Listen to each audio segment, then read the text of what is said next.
साल 1975 अमेरिका में एक बच्चे का जन्म हुआ, डेविड गॉगिंस। उनका बचपन बिल्कुल आसान नहीं था। घर में घरेलू हिंसा, आर्थिक तंगी और डर का माहौल था। छोटी उम्र से ही उन्हें समझ आ गया था कि जिंदगी संघर्ष से भरी है। स्कूल में भी वे पढ़ाई और खेल दोनों में पिछड़ते रहे। उनके शरीर पर मोटापे का बोझ था और आत्मविश्वास लगातार टूटता जा रहा था। एक दिन डेविड अपने घर में बैठे टीवी देख रहे थे और टीवी पर उन्होंने अमेरिकन नेवी सील्स का ऐड देखा। नेवी के अनुशासन और मुश्किल ट्रेनिंग को देखकर जैसे डेविड के मन में आग लग गई। उस दिन डेविड ने अपने आप को आईने में देखा। वो लगभग 138 किलो के हो चुके थे। उनके अंदर सुस्ती और हताशा भरी हुई थी, लेकिन उसी पल उन्होंने मन ही मन ये ठान लिया कि मैं ऐसे नहीं जी सकता, मुझे अपने आप को बदलना होगा। यहीं से उनकी असली यात्रा शुरू हुई। हालांकि उनकी शुरुआत आसान नहीं थी। जब उन्होंने नेवी सील्स बनने का सपना देखा, तब डॉक्टर्स ने उनसे कह दिया कि उनका वजन और उनकी स्थिति नेवी सील्स के लिए बिल्कुल नामुमकिन है। डेविड अपने आप भी डर गए। क्या मैं कर पाऊंगा? क्या ये सपना मेरे लिए मुमकिन है? लेकिन एक आवाज़ उनके अंदर हमेशा गूंजती थी, अगर तुम हार मानोगे तो हमेशा हारते रहोगे। डेविड के असली गुरु थे उनका अपना अनुशासन और एक आईना। वह हर सुबह आईने के सामने खड़े होकर अपने आप को चुनौती देते और अपने आप से बोलते, तुम्हें बदलना ही होगा डेविड, कोई और तुम्हारी मदद नहीं करेगा। उन्होंने किताबों और सैन्य प्रशिक्षण से प्रेरणा ली।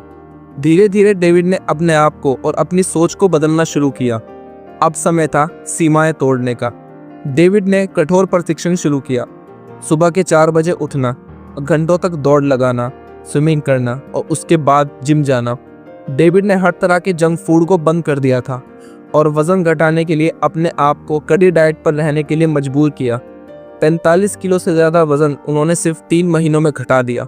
ये किसी चमत्कार से कम नहीं था, लेकिन असली चुनौती अभी बाकी थी और वो थी नेवी का मुश्किल प्रशिक्षण।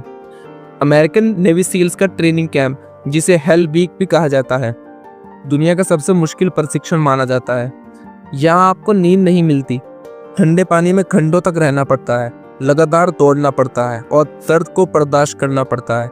ये सब काम यहाँ ज़रूरी होते हैं। जब डेविड का शरीर जवाब देने लगा तो उन्होंने अपना 40% रूल बनाया। डेविड का मानना था, जब तुम्हें लगे कि तुम अब और नहीं कर सकते, तब तुम अपनी असली शक्ति का सिर्फ 40% ही इस्तेमाल कर रहे हो। ये सोच उन्हें हर इम्तिहान में आगे बढ़ाती रही। डेविड की सबसे बड़ी लड़ाई उनके शरीर से नहीं बल्कि उनके दिमाग से थी। वो कहते थे, pain unlocks a door in the mind. दर्द हमें हमारी असली ताकत दिखाता है। उन्होंने हर दर्द, हर नाकामयाबी को एक दोस्त की तरह अपनाया और उससे हिम्मत ली। यही उनकी मानसिक शक्ति का सबसे बड़ा राज है। डेविड गॉगिंस ने कई बार अपने शरीर को हद से आगे बढ़ाया। 2008 में उन्होंने एक अल्ट्रा मैराथन दौड़ने का फैसला किया, 100 मील तक बिना रुके दौड़ना। पहली बार में डेविड की हड्डियां टूटने लगी, खून बहने लगा, लेकिन उन्होंने हार नहीं मानी। उन्होंने ये दौड़ पूरी की और दुनिया को हैरान कर दिया। जब डेविड ने यह दौड़ पूरी की और अपने जूते उतारे तो उनके पैर की त्वचा भी जूते के संग उतर आई। डेविड ने वो सारा दर्द बर्दाश्त किया और यहीं से उनका नाम टफेस्ट मैन अलाइव पड़ गया। आज डेविड गॉगिंस न सिर्फ अमेरिकन नेवी के योद्धा हैं, बल्कि उन्होंने कई अल्ट्रा मैराथन, ट्रायथलॉन और कई मुश्किल रेसें पार की हैं। उन्होंने कई वर्ल्ड रिकॉर्ड बनाए हैं, जिसमें से 24 घंटे में सबसे ज़्यादा पुलअप्स का रिकॉर्ड भी शामिल है। लेकिन उनका असली इनाम ये था कि दुनिया उन्हें मानसिक रूप से मजबूत इंसान के तौर पर माने। डेविड ने महसूस किया कि उनकी यात्रा सिर्फ उनकी नहीं है, तो उन्होंने किताब लिखी, कांट हर्ट मी, और लाखों लोगों को प्रेरित किया। अब उनका मिशन है लोगों को ये सिखाना कि जब आप अपने दिमाग को नियंत्रित कर लेते हैं तो आप कुछ भी कर सकते हैं। आज डेविड गॉगिंस सिर्फ एक इंसान नहीं बल्कि लिविंग लेजेंड है। वे हर दिन ये साबित करते हैं कि चाहे हालात कितने ही कठिन हों, इंसान अपने मन की शक्ति से सब बदल सकता है।